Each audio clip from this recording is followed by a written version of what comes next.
And we are back on the LCM Pod. This is your boy JJ, and we got Javi over here.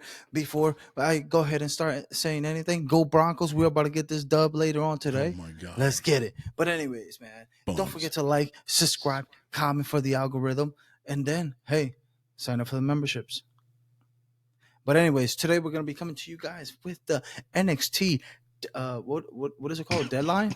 I wanted to say takeover. The NXT Deadline. Is it Deadline?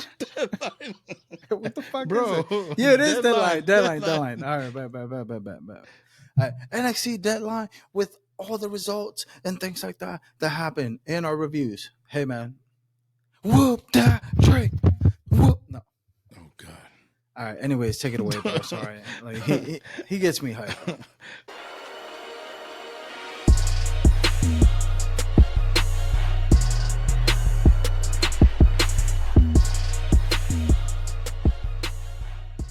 All right, first match, we had Dominic Mysterio versus Dragon Lee for the NXT North American Championship.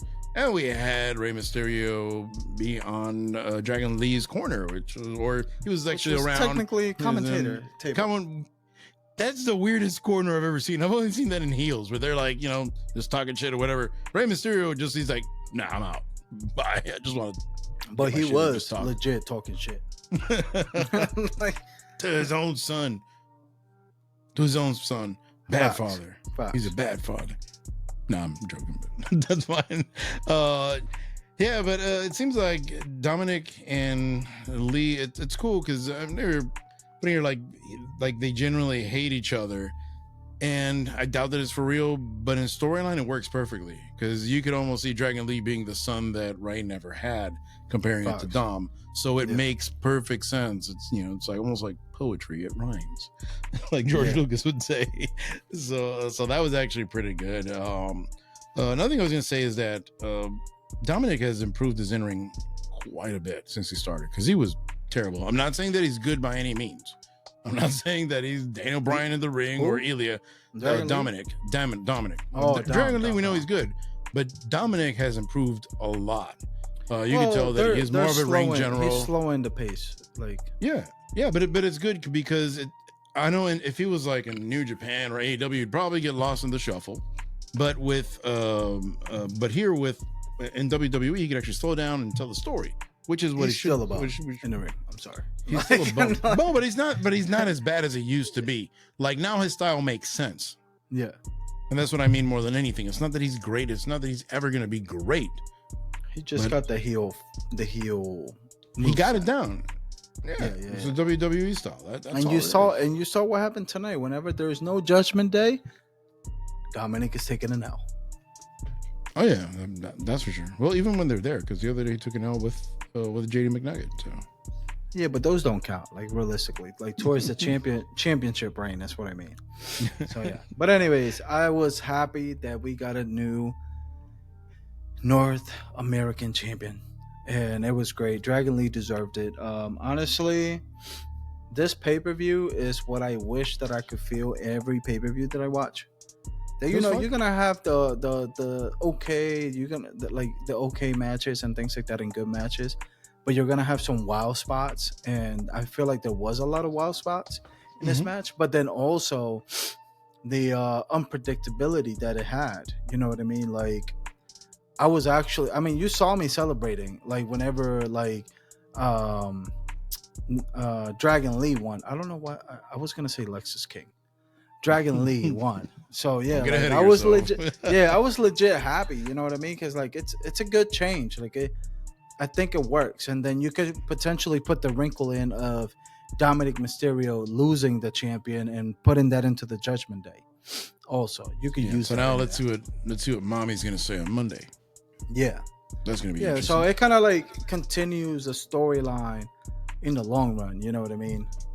Well, and that's the good thing about what they've done with NXT and the main roster. Now it seems like they live within the same universe. Yeah, it's the same apartment complex, just a different story, different level. So it's not like before that's like in a completely different continent or a different or a different universe. So that's actually really good. I mean, another thing that is kind of scary, especially with Dragon Lee, is all these suplexes and big spots. Like sometimes you're like, like I think he needs to slow down a little bit. Ray should probably pull him aside and tell him, hey, bro, like you're not gonna last that long. And he could tell him because he wrestles that style, but he's been able to stay at least relatively healthy. We know he has had some surgeries in the past, but for his age, like there's almost nobody from his era still around. And he's one of the few that are still able to stick around. And you know, he's maybe that old. Like, he don't look that old. Oh yeah, he was around since WCW. he's been out since Dragon Lee. No, I'm talking about Rey Mysterio teaching Dragon Lee to stay, to be able to stick around. I was about to say Dragon Lee is 28. Dragon Lee is young. Bro. He's a young guy. He's very young. But yeah, but that's what I like. Honestly, the match all in all was pretty good. I give it a good 3.5 stars out of 5 if I'm giving him star ratings. It was good. I agree with you. 3.5. Yeah. All right, cool. Next match, we had the Women's Iron Survivor match. I was a little confused, to be honest with you. I didn't know the rules. When they put the rules on the TV, I didn't pay attention, and I saw it was like a paragraph. I was like, nah, come on. But I know you kind of guided me through a little bit of it, which was just actually a very interesting concept. I wonder if they're ever going to bring it to the main roster. I feel like they tend to try out all these like kind of like weird matches on NXT and then bring them over to the main roster, because like War Games, even though that happened like a long time ago, right? Yeah, they've been you know what I mean. But they brought it back on NXT, and then they finally brought it to the main roster. Yeah, so I mean that's fine. There are a few people here that I am not necessarily very fond of. Lash Legend, I don't know. It seems to me like we were talking earlier, she's gonna hurt somebody. Yeah, bro. Like, she's green. Sloppy. It looks really sloppy, and it's not going to be a good look for her either. It's not going to help her, because when you turn into that wrestler that you injure people or that you have the perception that you hurt people, you're not going to get very far. Nia Jax got fired, and she's The Rock's cousin. So and she came back, and she's like apparently like friends with everybody. Yeah, because except probably Becky Lynch, probably. Maybe. yeah, because Becky Lynch has to finish her story anyways too.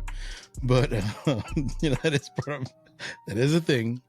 Kaylani Jones, bro, she's still very new. Yo, her back whenever she did that, what was it, a front flip or a back flip? It was a back flip, and then she landed and like catapult herself onto the edge of the fucking table, the announcer's table. It was terrible, bro. It looked nasty. Like it looked nasty. Like, and then you could tell in the rest of the match she was wincing, but you could tell she wasn't selling, because I mean, no matter who you are, that's gonna hurt like hell. Yeah. So yeah, I felt really bad for her, especially her being that young, learning, going, trying to get her a spot, and she may have a bright future, but right now that kind of she still has a lot to go. True. Yeah. What do you think about your girl Tiffany Stratton, your favorite wrestler? She ain't do bad. Like she's, I mean, to be honest with you, out of everybody there, her and Blair Davenport were the most seasoned people, girls there. What's her name? Fallon Henley. Henley. She didn't do bad, like, you know what I mean? But she was mainly there just to take pins. Yeah, she didn't do much. I mean? She didn't do much. Blair Davenport, in my opinion, was the MVP of that match. Like, you could tell she was the one kind of carrying the brunt of the whole match. She actually did very good. She did really good. I'm not extremely familiar with her work. I know she worked in AEW before and some of the indies, but I haven't really paid that much attention to her, but she's actually really good. Of all the wrestlers here, I think by far she's the best one, period. Yeah. In my opinion. No, it's not even close. Yeah. And then Tiffany Stratton, she had that pop from the whenever she did the moonsault from the top of the what would you call that? The box, cage, whatever. Yeah, the penalty box or whatever it was. Yeah. That was cool. You know what I mean? I'm glad that she didn't get hurt. Well, they did it the right way because everybody was just standing there.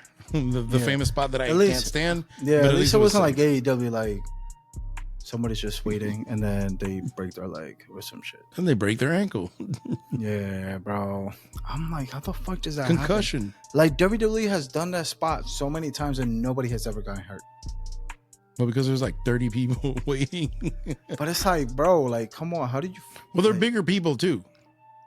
They're shorter guys. I mean, they're closer to the ground, so it's like by the time it's already too late. So, it's like his leg is already looking. It's already on the floor to the North Pole, bro. Exactly. Oh God, there he goes. That's why their roster is so big. Because they need to have replacements for every match. They probably have an alternate right after. It's like, okay, it's going to be Daniel Bryan against Jon Moxley. It might be Cesaro. He might take one of the two spots in every match. I was like, wait a minute. Somebody's going to get hurt. We know it's going to happen. You can bring somebody off the bench in wrestling? Yeah. And then, so we had, let's see. Oh, wait, by the way, Blair Davenport won. Yeah. And she won the match. And then I'm going to give that match a... Oh, Cora Jade returned. Forget about Cora Jade. Hold on, bro. Can I get the fucking rating? 3 out of 5. 3 out of 5. Yeah. And then yes, Cora Jade returned. Whoop-dee do. Yeah. So man, I'll give it a 2.5, just because I mean Blair Davenport probably was like a 4.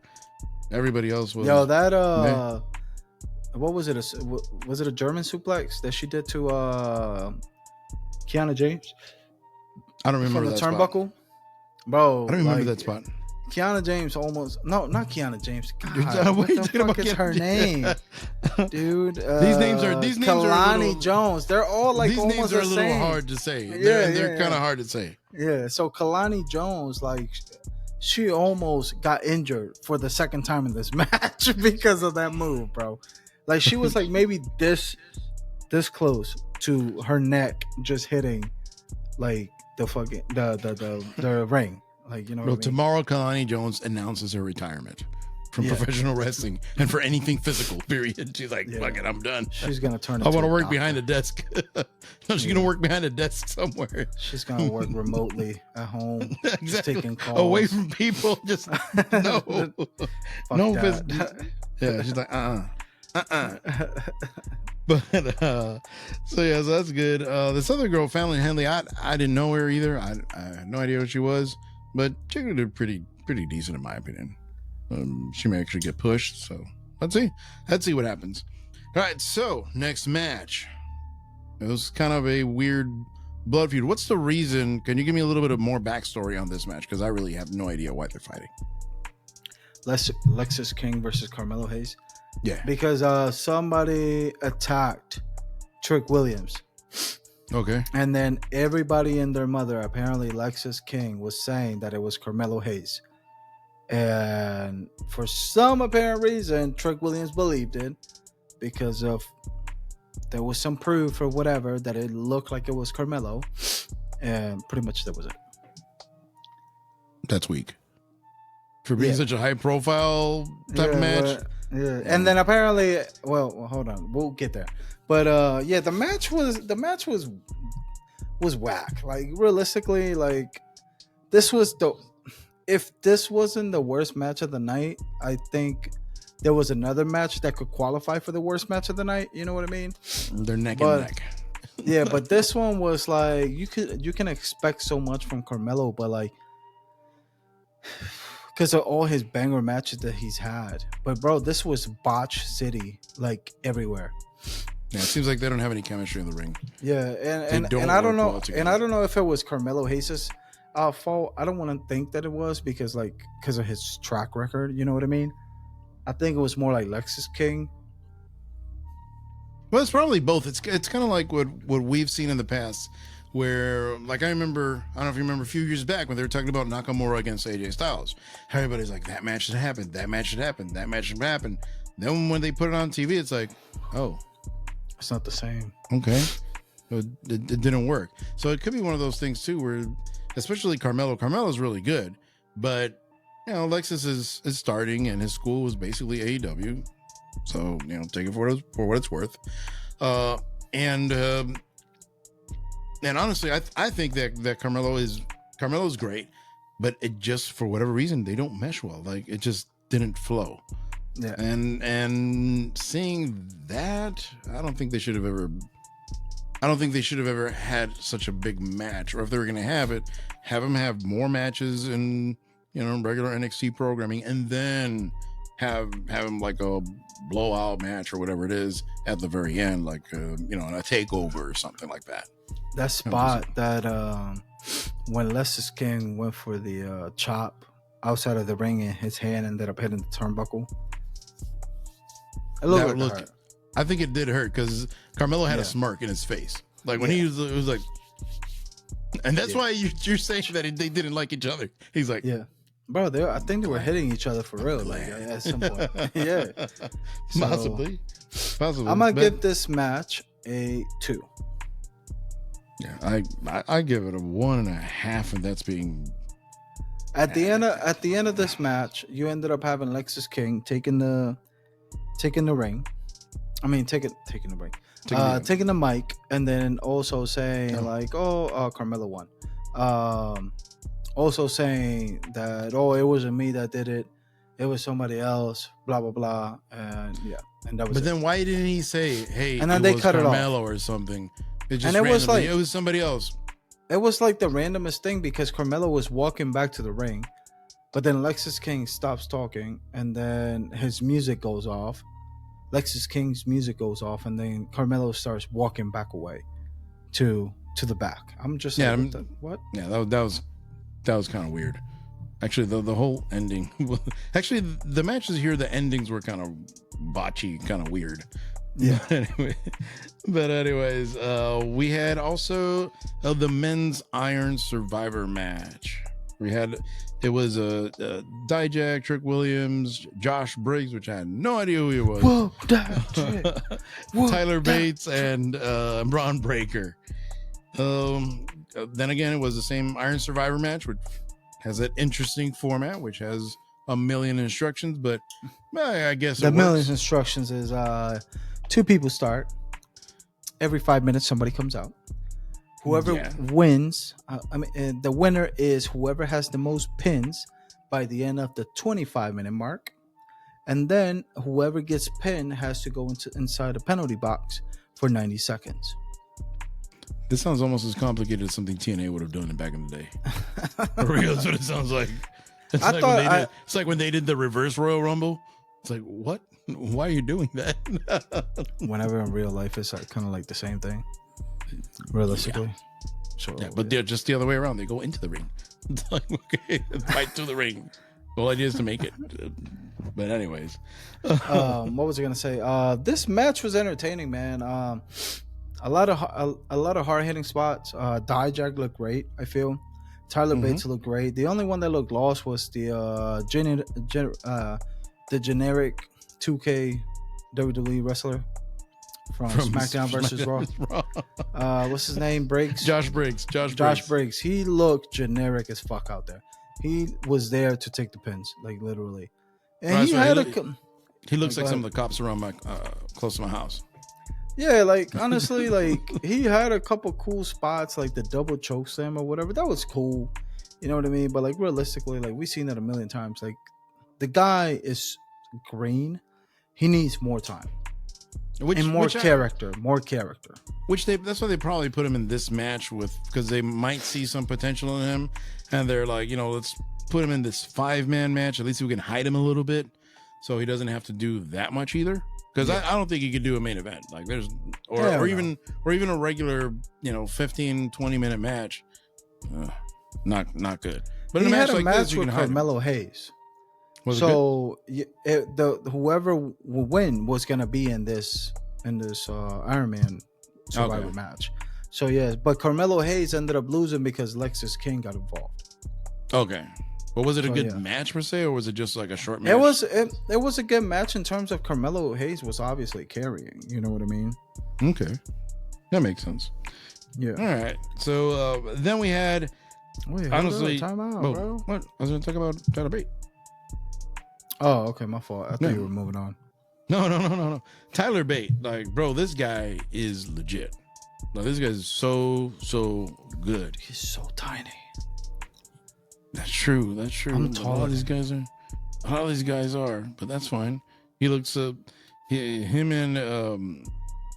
and what's his face? The main eventer. I forgot. Ilya Dragunov. Ilya Dragunov. Like I said, they're kind of like the next evolutionary step of Daniel Bryan to a certain extent. I would say. I love the way. Really. But so I mean, Tyler Bates is great.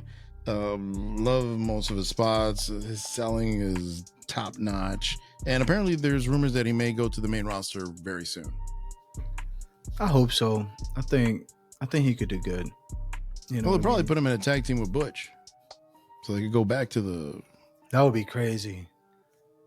Oh, them and DIY just have like the old school NXT matches all over again. At this point, fuck it, whatever. Hey, I'd rather have no entertaining matches with them. No holds bars.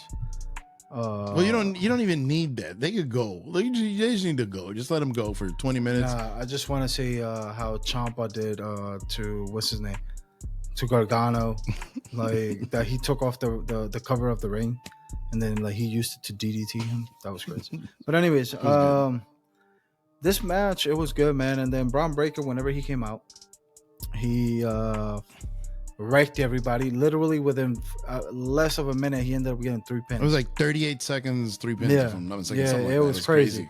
It was crazy. However, the biggest hero of the match was definitely Trick Williams. The whole crowd, dude, whenever his music went off, that stadium wanted to erupt. You haven't seen a pop like that in a while, you know what I mean? Besides the CM Punk thing, but but in NXT specifically, because the main roster is different, much bigger venue, so obviously the pop's going to be bigger. But in a place like that, that's pretty good. That's pretty good. Yeah. The guy has tons of charisma.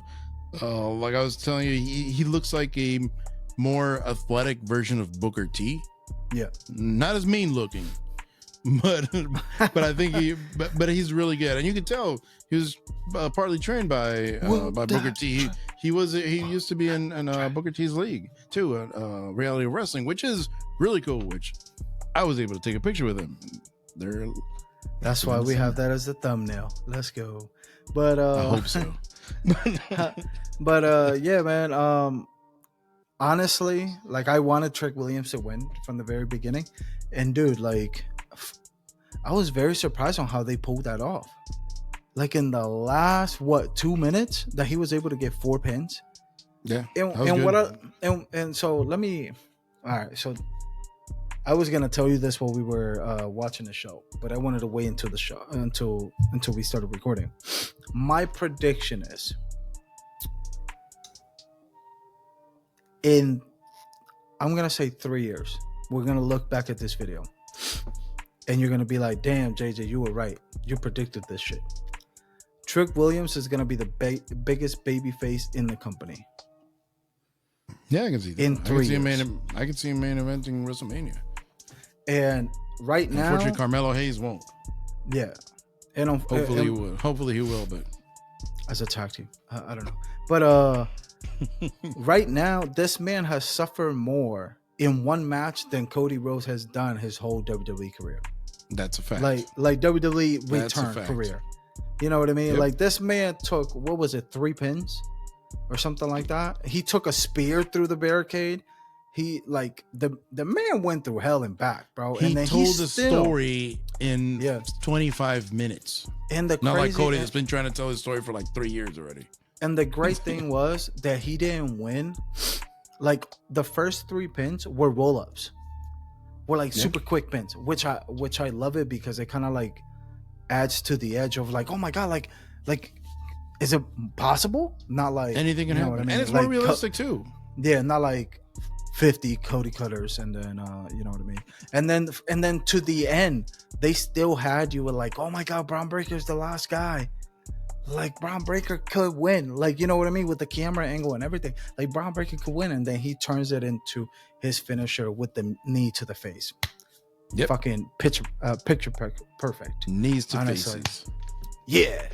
And then whoop that trick, the number one contender for the NXT champion. Let's go. But I will tell you one thing I know you enjoyed was the ref. Bro, the best ref ever, right? Bro. Bro, these refs were ass. Like all of them. Bro, all of them. No, but especially the one from this match was really bad. Really, really bad. The timing, everything just seemed like whenever he started pinning with two hands. That looked so lame. That looked terrible. That looked absolutely terrible. I'm like, what is he doing? Like, you should definitely stick to customer service. Yeah. And tech support. Bruh. Stop. Cancelado. But anyways, what do you give the match? I'm gonna give the match a.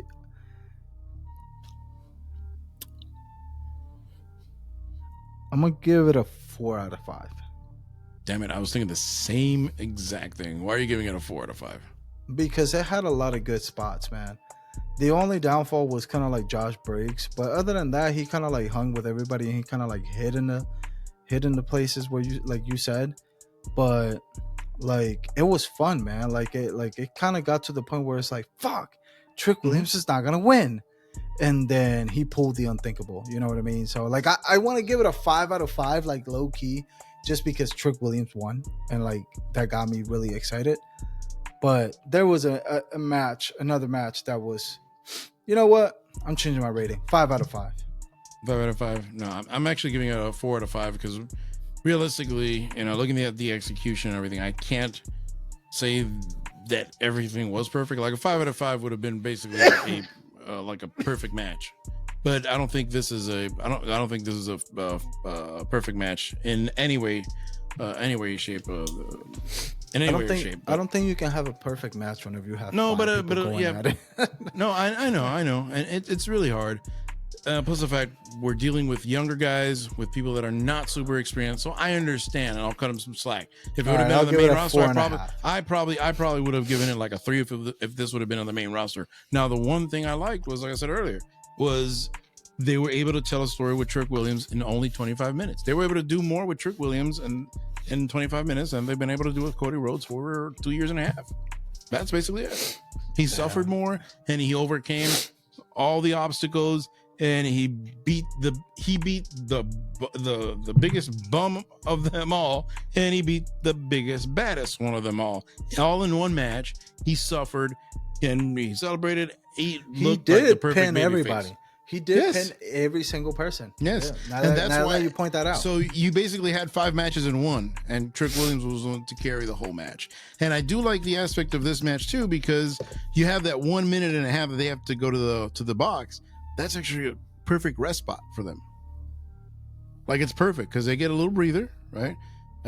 By the time they walk and everything's probably like 3 minutes by the time they go in and out. So they get a breather, and it doesn't look bad like they're just doing like one of these rest holds and just standing there. No, they were able to do some stuff, and it seems like they just want to get to the have some fruit punch. Bruh. Stop. So I said fruit punch. What the fuck? Okay, no, it's okay. I'm not gonna explain. Sorry. Okay. But anyways, damn it. So like I said, I give it a 4 out of 5. Next match we had Roxanne Perez versus. By the way, stop saying Perez. It's Perez. Like, it's Spanish. I can't stand the Perez thing. Roxanne whatever. Perez. No, but like when they're talking in Spanish. Yeah, but if you're talking in English, I could get it. But sometimes I've heard people like, they're like Roxanne Perez, and it's like, dude, no. Are you talking Spanish or English? Stop it. Roxanne. but anyways, with Kiana James. She came out with the helicopter. No, she didn't. She looked straight at the camera. straight into Canva. She was the lawyer, bro. Like the lawyer that I've told you about. She's the big money person, like character. It's like with her fucking Five Below purse. Damn. Damn, that's Damn. a fact. That was it, basically. It says instead of LV, it says LB. Yeah, I noticed a lot of the shit that my wife has bought for Temu for around the house have literally broken. Hey man, In less than two months, bro. I'm like, you know, it would be good to buy stuff from Temu for like if you had an Airbnb. Because then you put a clause, everything you break, you will be charged $10 for each item. You know it's going to break. Yeah. So you made your money in a week. Yeah. Hey, you're getting double the rate, bro, at that point. Exactly. But anyways, man, this match, it could have been a good match with Roxanne Perez. And honestly, whenever like we started talking more about other random shit that was happening, then the match, it tells you how bad the match was. You know what I mean? And it's not, and like I don't want to say like it was bad because of them being bad. It was like they couldn't really. Roxanne Perez is nice. No, she's good, but their The other one combination is doesn't like- work, and Kiana James is still too young or too green. I don't think that match be should able to have been have in a steel cage. It shouldn't have been in a steel cage, and it shouldn't have been this high profile of a match. It should have been one of those matches like maybe the middle, more towards the middle, maybe the second match, third match, but not second to last. That kind of didn't work in my opinion. I'll be 100% honest with you. I would have preferred seeing this on the kickoff show than in the regular pay-per-view. That's true. Because Yeah, like you have a the good point. Axiom, You have a good point. like we didn't talk about the Axiom match because you didn't watch it. The Axiom versus Ryan Fraser, or whatever his name is. That match was a banger. If it was on the card, it would have been the match of the night. So it was definitely much better than anything else. Yeah. I have to watch it, bro. Yeah, so like but this match I'm gonna give it a 1 out of 5. Okay. Yeah. And then some girl came out. I don't even know her name. I thought it was Tiffany Stratton, but apparently it wasn't her. She looked just like her though. Like no lie. Like whoever it is, I want to see the side by side because like they look just alike, bro. Like They just have it ready, just in case Tiffany Stratton tries something stupid. They're like, you know, we can get rid of you, right? Why? Oh. It's like the Spider-Man meme. It's like the Spider-Man meme. Like you know what I mean? Like exactly. hold up. The same one. The same person all over again. Yeah, I mean, honestly, I'll give it a 1. I'll give it I'll give it a 1.5 just to be nice. But honestly, it wasn't very entertaining. It wasn't very good. Nice. Yeah, it wasn't very good. I mean, I have to respect the physicality. I have to respect their work. But it just didn't work for me. It just didn't work for me. Yeah. Maybe some other people liked it. I just personally, and that's why I always give her opinions. Even though what I say is the truth, that's fine. But it's just opinions. It's opinions. Yeah. But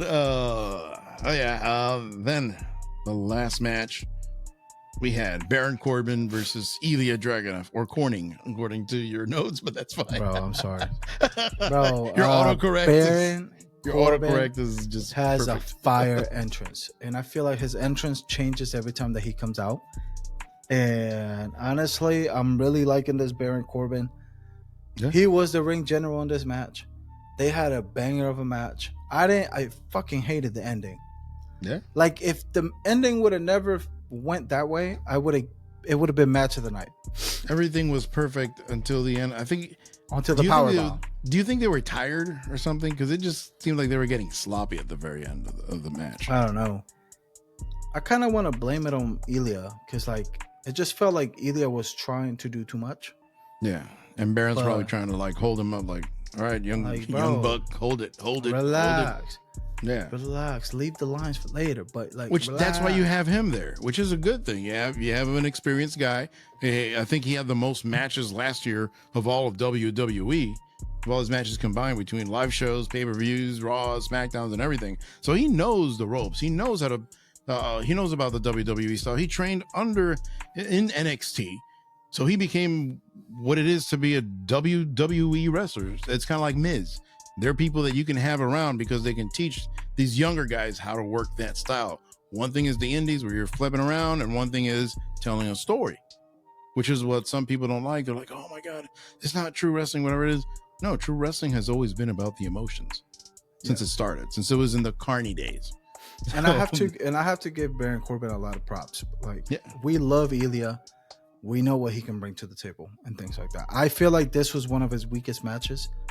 Like, especially the ending. Like, maybe, who knows? Maybe he was really hurt. Mm-hmm. Like, you know what I mean? Like, the power bomb looked terrible. Like, Baron Corbin literally had to stop to help him out in a big way. Didn't he save his life like 3 times? Yeah. And then whenever he did the turnbuckle from the coast to coast with the drop kick, like Shane McMahon, like Baron Corbin was literally like this, almost 2 feet away from the turnbuckle, so that like that Ilya can hit him because it was too far. But I gotta give a lot of roses to Baron Corbin, man. We used to talk so bad about him, and he has turned this shit around. He has elevated his character. He has elevated in the ring. He still has one of the dopest moves with the deep six, and then also what's the other one? The End of Days. That sequence is beautiful. When he does it both in a row, oof. Yeah. And like how he has just elevated himself, especially on the mic, bro. I've watched NXT, and like this man be cooking. Like he be cooking. Even like random chicks that be popping up. Like whenever I can't remember who he came at. Oh my God, I can't remember. He said, "Okay, you had your 5 minutes of being a flash in a pan. Get back to go to the back of the line or something like that." I'm like, damn, roasted, bro. He went for the jugular. But yeah, man. This match, I'm gonna give it a 4 out of 5. 4 out of 5. Yeah. I'm sorry to say, but I give it a 3 just because I expected more. I thought it was going to be a little bit better. Acceptable. It's there. It's mid for what I expected from them. Yeah. Granted, I'm not somebody to tell them that because I'm in no way, shape, or form ready to do a match of that caliber, period, or any caliber. Especially with Ilya. Yeah, especially with Ilya. I'm like, nah, I'm out. I'm with the calling it quits. Yeah. Bro. But he catching the hands in real life. He hits me with that. Like, bro. I don't care if you got these hands. Yeah. It's gonna be you talking. but like I said, I give it a 3. Pretty decent match. The ending just completely ruined it. The last 5 minutes of the match were super sloppy. Yeah. Super sloppy and disappointing. Like you said, it was just Ilya trying to do too much. Yeah. He was just going that extra mile. And it's like, bro, stop. Baron Corbin is like, bro, like I can only do so much. Yeah, he's going to Daniel Bryan on us. It's like, bro, concussion over. And he's never done that before. Like this, that's why it was so weird. Like, you know what I mean? Like he's always had banger matches. Like his match with Dijak a couple of months ago, that was great. I mean, maybe he has a lot of pressure of trying to, or maybe they told him, hey, we're looking at you to bring you to the main roster, and he might be a little, kind of a little nervous about that. Because it's not the same thing when you're just trying to get a spot than when they're telling you, hey, they're looking at you to bring you up soon. Because if you don't make it, that's it. Now, you're going to be future endeavored soon. Because even as good as you may be, guess what? If it doesn't work, it doesn't matter. You're going to be working at Walmart. Or at AW. Same thing. You should take Walmart. You have better jobs. You have more job security. Hey, Walmart's going to be around in 10 years. AW, probably not. Not so probably much. Not so probably much. Not. So yeah, with the way their ratings is looking. But yeah, anyways, man, this was a fun NXT. I thought this was a better pay-per-view compared to like the past 2 pay-per-views from like the main roster. Better than Survivor Series? I mean, the Survivor Series was really the ending. Survivor Series was trash. Like, was like the ending. It was more the ending. Yeah. So other than that, like, it was great. I liked it. Overall, I'm gonna give the pay-per-view a 4 out of 5. Mm-hmm. Like, as a whole. Even with the kickoff show. The kickoff show, you gotta watch that match. Yeah, I'll give it, just to be a little bit of a contrarian, it's a 3.5, just because there was too much sloppiness. But there's a lot of potential there. You could tell they work their butts off, man. They work their asses off. I gotta give them kudos. You could tell that Shawn Michaels is training these guys really well. They see Triple H kind of as a father figure, and they're following their lead from people that have actually done it and that know how to do it well at the very highest level. It's not some random dude that, oh yeah, he had a match once on Sunday Night Heat. You know, he's trying to get. No, these guys are multiple time main eventers for WrestleMania. So these guys know what the hell they're doing.